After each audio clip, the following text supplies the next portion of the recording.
Hey everyone, welcome to Therapy Cove. Today we're going to be discussing something a little bit different, but still relevant to mental health and just health in general. I've got my guest speaker here. This is my husband, Amar Sandhu. Amar, thanks for making your way down to the living room to record this conversation here. Thank you. Yeah, so essentially, I don't know if you guys saw before, but we sat down and recorded something a few months ago where Amr shared his journey to sobriety and he talked about grief and just how he keeps himself mentally well. And then after we recorded that, we realized that it would really be worthwhile to also discuss another deeply impactful situation, which was Amr attained a head injury through a motor vehicle accident a few years ago. So something not generally spoken about, not a ton of resources out there as well in terms of head injuries, but even just kind of to start in your experience, what were some of the early symptoms that you noticed when you realized, okay, yes, I'm not actually okay after that motor vehicle accident happened? I think it was within the first day or two. What did you notice early on in terms of symptoms for your head injury? Basically, when you have a head injury, you don't realize it instantly. You don't realize that something has happened to your head. Yeah. Usually, in a motor vehicle accident, you're looking around your body. Oh, is my neck okay? Is my back okay? No one really thinks that, hey, something inside my head could be wrong. It actually took me a few days to realize after that incident that, hey, there's something actually wrong with my head. I Yeah. would jumble my words, I would forget things, I would be sitting there and not realize where I was sitting for some time. So little things like that would start happening after my accident. Yeah, and sometimes we think the accident has to be fairly severe. I would say this was maybe a moderate one. Your airbags did go off, and I believe you were kind of T-boned driver's side. Yes. Yes. Um, Car wasn't a total loss, so sometimes that's how we can gauge exactly how severe it was. But the impacts it had to you immediately after, maybe the day of, I think there was an adrenaline rush, and you were really energetic, and you were saying, "I'm fine." People were checking in, like your family came to see you. You were like, "I'm totally fine. I'm okay, guys." And then very quickly, he started to have very severe headaches and nausea and the spins. Yeah, definitely the adrenaline rush kicks in. As Hmm. a guy, you want to be like, no, I'm fine. No, I'm fine. I'll be okay. The weekend goes by, everyone checks on you. You rest a little bit, and then Monday comes around and you kind of try to get back to normal, but then little things would happen. My head would hurt, dizziness would happen. Well, a lot would happen. I couldn't even eat for some time. I couldn't sleep. The light The light sensitivity, sensitivity noise was a lot, sensitivity. Yeah. noise, just anything and everything, because it took about 3 days, 4 days for actually my body to realize that I have a concussion. And then my eyes swelled up a little bit.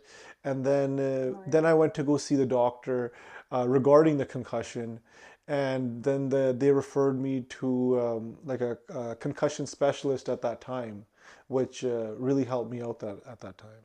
Yeah, that place was a game changer. Yes. And you attended like a full module through there over the course of 6 weeks, I believe. Yes, yes. Yeah. So, a lot of times people don't realize they have a head injury, and we used to chat about like, what is it? It seems like we're hearing about this more.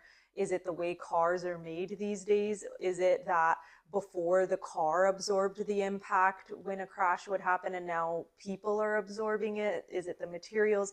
Maybe it's just that people didn't know enough, so it wasn't getting diagnosed, it wasn't getting recognized. But another thing that you mentioned when we used to talk about this is that a lot of times when you're growing up, there's a lot of rough housing, a lot of sports. Yeah. So head injuries can happen that way when you're younger. And then by the time something like this happens, it's your third head injury. You just don't know it. It's a Yeah, cumulative effect. So, exactly. what's your experience in that regard? Yeah, like when I was in my early teens, I played ice hockey then as well. And one time I fell backwards, I hit my head against the boards, and that was my first incident as a concussion. Yeah. At that time, my head hurt. I went to the doctor, but that was only for a few weeks. I recovered quite, When you're younger, yeah, you I do. recovered quite fast from that one. Um, but this one was much more severe. It took me a few years to actually kind of get back to routine, get back to normal. Mm-hmm. But a lot of self-care needs to be taken when you have a head injury. You Mm. can't just jump back into normal lifestyle. A lot of extra care that needs to be taken care. Uh, it's still quite new. When you look at someone, if they look normal, you think they're normal. But no, It's sometimes internal. internally your head, Mm. there's lots of pressure.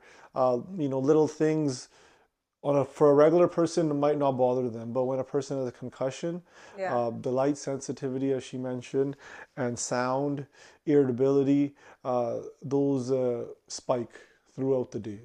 For sure.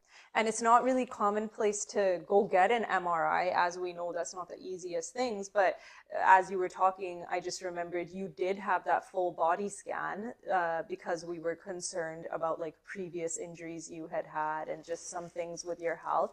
And in that scan, it did show that you had had like some trauma to your head. There was, yeah, so when I was talking about when I was 19, that there, I felt, there was something in the back of my head where I got hurt. Mm-hmm. And when I did that scan later in life, they said there, yeah, there was some area which looked like it was damaged or that was, And that's scary something, that stuff, something right? Then happened it's there. tangible. Then it's real when you see it in front of you. But sometimes we almost gaslight ourselves like, oh no, I'm fine. Maybe I'm just tired. Maybe this or that. But it was a serious thing. And I think you often forget that you had that other really severe Yeah. injury. Like, I think that one was so traumatic. And I don't want to push you to talk about stuff you don't want to talk about, but that was probably the worst one. Yeah, that was just a work-related incident, uh, you know. But that was another where I fell and I hit my head again, kind of the same spot. 2016. Yeah, it Pardon? happened. I think it happened in 2016 or Uh, 2015. Whenever it may be, Uh, but similar to what happened, I kind of fell, slipped, from and I hit 9 feet backwards, high platform. right? Yeah, And I kind of triggered what happened to me in my previous concussion at that time, and that took that me was a another big few fall. months, I few months. yeah, it was a really scary time. I think you had a seizure upon impact. So this is like serious stuff, and you do take your health seriously. But like the stuff we discussed in the previous video, you didn't always have the luxury of getting to prioritize your physical health because you were trying to work through psychological stuff and emotional stuff so much. So this season, I feel like that we're both in collectively is really just like prioritizing our physical health as well. And that entails like dealing with old injuries, keeping up with your care. So maybe we kind of grazed over that. But for someone who's like, oh my gosh, I think I do have a head injury or I have post-concussive syndrome or whatever it might be, what are the steps that you think someone has to take or the non-negotiables for someone who has a head injury either first time around or it's a flare up? Well, definitely you have to ask yourself, like, is my head hurting? Hmm. Than normal. Do I get irritable compared to normal times? You have to ask yourself these questions. And if the questions are saying, yes, my head's been hurting quite often, I'm forgetting things where I put my keys, I'm forgetting phone numbers, names, or what time my appointment was. These are key indicators that you have concussion symptoms. Mm-hmm. And you have to kind of just stop your life. I know it's hard, you can't just stop work, but you have to self-reflect and Hit hit pause. pause and gear down in your life and take it step by step. And slowing down, not something that men do very well. There's that push through, persevere mentality. And then you add the extra layer of being South Asian, Punjabi. And our whole thing is, kush nahi hoya, koi nahi, like keep going and you'll be fine. But this is one of those select few things where you really do have to just listen to your body and rest, be in a completely dark, quiet room.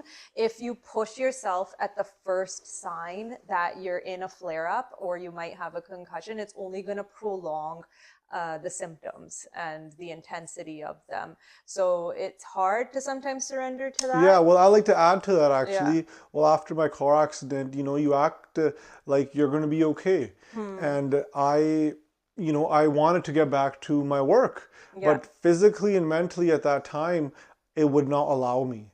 I could not drive a vehicle. I could not talk to people on the phone.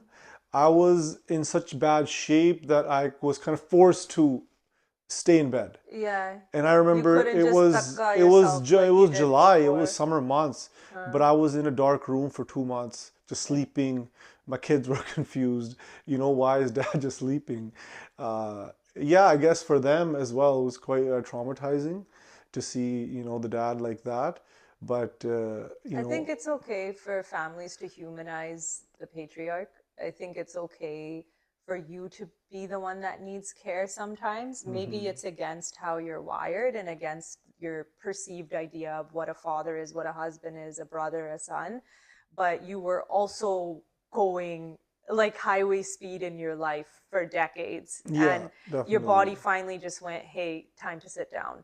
A new formula Well, needed to yeah, come like about. my everyday speed was so much Just that when acceptance. this incident happened, my brain could not operate at that You speed. didn't have a choice I had no anymore. choice. I was forced to just sit in bed It was because the like, more I yeah. tried to do it, the more my head would hurt, the more I would feel worse. So, I just And then had to there's the get. emotional aspect to it. You were never an anxious person. Even though you've been through things, anxiety wasn't really at the tip of your emotional self. But would you say this kind of had an onset of anxiety symptoms as well? Yeah, it was weird because I've never had like Hmm. anxiety where you feel worried or you feel anxious, irritable. Like I would be constantly feeling like that, and it was not enjoyable.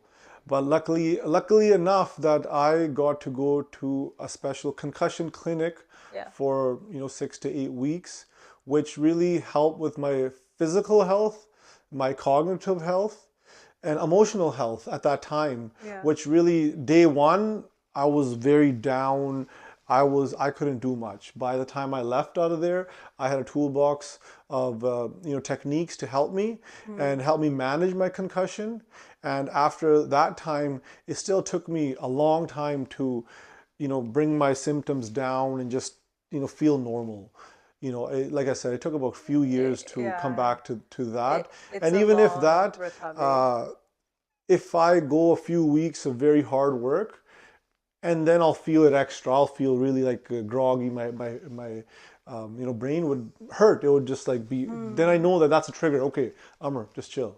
Then you Just developed the self-discipline to just call yourself on it and go, you know what? I shouldn't feel guilty that my body's telling me to slow down. I shouldn't feel poorly or insecure about myself. I need to just humanize myself and do what my body needs right now. And then the turnaround's that much quicker. yeah, yeah. I feel like this is something we haven't really processed because even as we're talking about it now, it is upsetting. Like it was really disturbing to go through all of that. Of course, you were going through it, but just observing you and for friends and family, sometimes it's something they don't understand. Like this person's having intense mood swings. They're not themselves. They don't want to attend any social functions. Sometimes you would push yourself to go to like a family dinner or something like that. And on the highway, you'd be needing to pull over because you were going to be ill. Yeah. So, what would you want to say to family members who might have a suffering loved one with a head injury? Well, it's not just car accidents, Right. sports injuries, horsing around at home, Yeah. any hit to the head, Yeah. you know, Even is sometimes whiplash yeah, too. whiplash. Yeah. Like think about your head as a snow globe. When you shake the snow globe, that's what happens, right? Yeah. Your brain gets shaky, and then it's not good for you. Yeah. His dad was calling. That's okay. Yeah, we'll call him back. Oh, I didn't see that. But no, the snow globe analogy was solid. But yeah, it's upsetting to think about. But the things that are upsetting are the things that we need to learn more about. Sometimes we avoid learning about it and getting the resources, but you've been so resourceful, and you referred to techniques.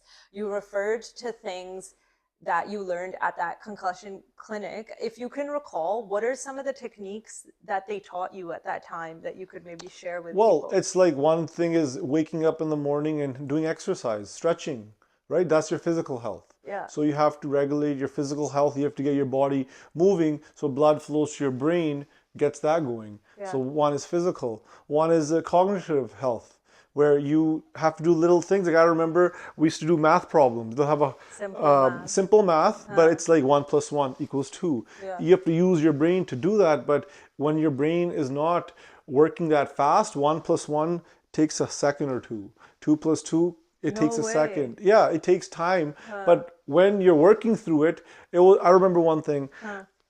I would be doing the math questions, and they would be okay. Tell what question number does your head hurt? Then you know that's your tolerance. So Yes. They taught you if to it work if within it your if it tolerance. if it goes till 10 questions, your head hurts, stop at 9, take a break, Yeah. and then go again, go 9, and then do that a few times and work yourself up. And that takes humility, right? So sometimes we have ego. We're like, I don't want to do these simple exercises. I'm not that bad. But there's no harm in starting at the basics and Yeah, keeping it super simple. I recall you mentioning a clothespin, like the Jundi activity, where yeah, you took it from the top to the bottom, top to the bottom. yeah. So basically, that's because my body was very Your dizzy. fine I motor couldn't, skills. I couldn't balance. I couldn't stand on one leg. My balance was really off. And also, Hmm. like for example, you get the clothespin from top here, and I gotta pick it up and go down and put it at the bottom, Bending bending down. So over. every time I'm Yeah, going that up was a and down, trigger. the dizziness would get really It's like bad. So same severe technique there. vertigo. They like do as many as you can before you get dizzy. And I remember at the end of it, I was just like just going really fast. Or at the beginning, after 2, 3, You were my like, head was dizzy. I have to sit down. The that first few shows you your times, progress too, but it shows you like know your limit. Like, play within yeah, it. Right? right. But and that takes like emotional grit and resilience to be able to say, hey, this is my limit. But then as you keep getting better and progressing, and they were checking in with you, I think they had counseling. Yeah, You also went on a treadmill. Like it was fully yeah. So then comprehensive. so that's the cognitive health. Huh. Then there was the meditation. There was a meditation Oh class in yeah. there. So with the meditation class, it was also teaching you meditation, grounding yourself, Hmm. just coming down, because no one meditates. No, I don't want to say no one, but no one takes the time to relax or gear down in a day, especially when you have concussion symptoms. You have to gear Well, yourself life down. in general is like being a hamster on a wheel, and Absolutely. your workload and your personal life load, having young children at that time, even younger, it was pretty extreme. So when you're an entrepreneur, sometimes you don't even have the luxury of like, oh, sick day, like I need to take it easy. So you Absolutely. had to just push through, persevere, but that was kind of counterproductive to the healing journey. You did it as much as you could. Now, where do you feel you're at in terms of listening to your body and calling it when it's Yeah, time? definitely. I try to listen as much as I can. Uh, Um, yeah, I try to take a break or, do you you ever know, accidentally slip into that old pattern of just ignoring the symptoms, the warning shots? no, no, my tolerance level is much higher, Uh, but I'd I say you're in a guess flare up today. yeah, maybe, but that This is one thing for friends and family. Educate yourselves as well and know your person's signs, and you'll become keenly aware if the thiri are there, if they're putting off eating, if they're yawning a lot, if they were restless at night. All those things are cues. If they're snappy, if they're irritable, if they're jumbling up their words, brain fog, all these hmm. things. And sometimes when you're experiencing it, you can't very well go, oh, I'm in a flare up. You need that safe person, your supportive person in your life to help you out. Well, remind you, definitely remind you, because you don't Yeah. feel it, you don't see yourself, but then other people see, you And know, they can reflect it too. And then it's like, okay, I need to mm, take my supplements, right? Supplements was big for you. You started taking lion's lion's mane. mane Yeah, that was huge. and duja. What was the other mushroom? Not lion's mane, and I just Uh, went and got it. I'll put the screenshot of maybe I'm having like secondary concussion symptoms, but I'll put the screenshot of what it is. But all these things, it's comprehensive. You got to look at the biological, the psychological, and the social. Sometimes you got to say no to things if you don't have it in you to do it, even if you're not used to saying no, right? You got to look at old trauma that has nothing to do with the motor vehicle accident or the head injury. It can just sneak on through because your tolerance is down, your bandwidth isn't there. That's something to be cognizant of. And then you got to eat good. So this has been like Yeah. our latest subject in terms of what we've been trying to educate ourselves about and learn about is diet and health and wellness. Since you are in the food manufacturing industry, that's something you already have like a decent amount of knowledge about. But we've even been chatting about food fraud, mislabeling, hidden ingredients. A lot of companies that say organic or fresh, they're not actually organic and fresh. And processed foods are like really, really horrible for your cognitive function and your emotional well-being. So what are your thoughts about like the importance of the gut-brain connection in terms of our diet? How does that factor into your head injury healing journey? Definitely, you need fruits and vegetables in your brain. That's what I feel. I feel when It's you like have fuel, that, yeah, right? when you have the How's the car nutrition, gonna run? when you have the nutrition in you, it does help your body. It helps your brain quite a bit. Yeah. Having the vitamins, having, minerals and what your body needs.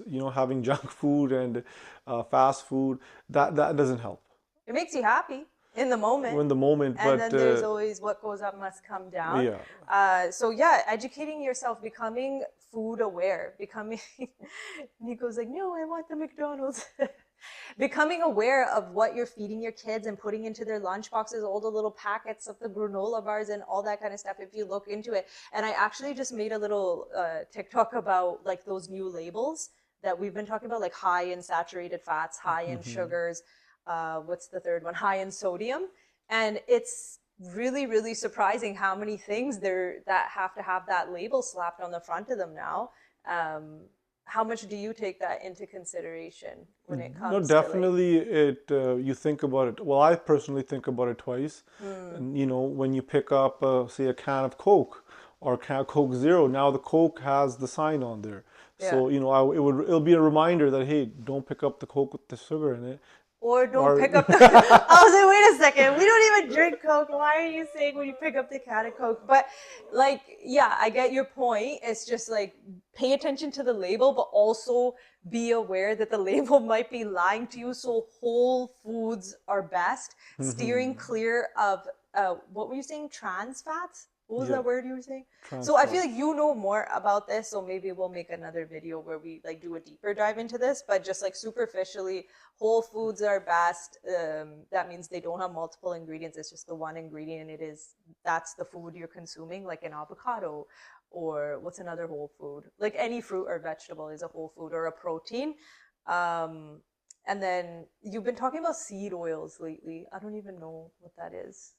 Basically, seed oils are like say canola oil that's made out of a seed oil. Why is that bad? Bad because it's hard for your body to process it. For example, Oh, like in India, everyone eats K, right? Original K. yeah. Now in Canada, the K has been, mixed up, It's Bernardi. right? You won't even get, you might get pure K, from some places, but some places they mix a lot of sunflower oil in it or And palm none of oil in that's it. on the label, or It's the on the label, but but people don't people are know not what is realizing it. what it Yeah. is.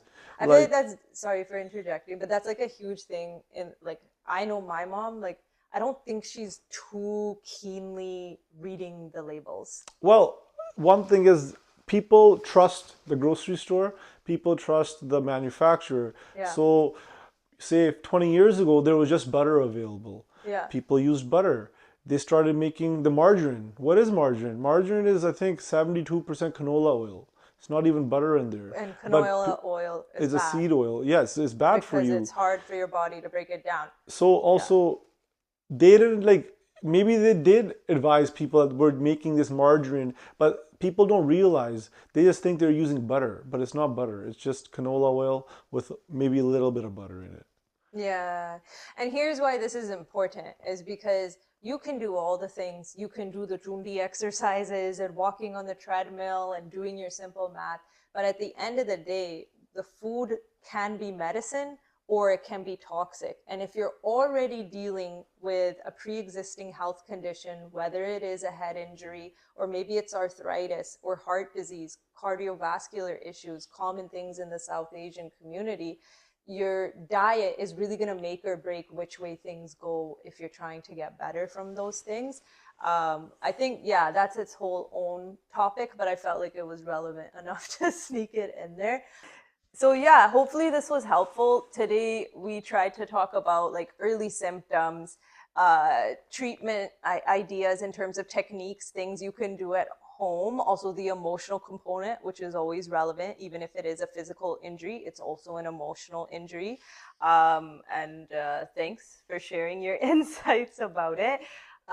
What else would you want to say in terms of like closing notes about One thing I head want to add injuries? to is that when you have a concussion and you want to talk to someone, maybe your family members might not understand you what a concussion is. Yeah. Maybe a regular counselor might not even understand what concussion is.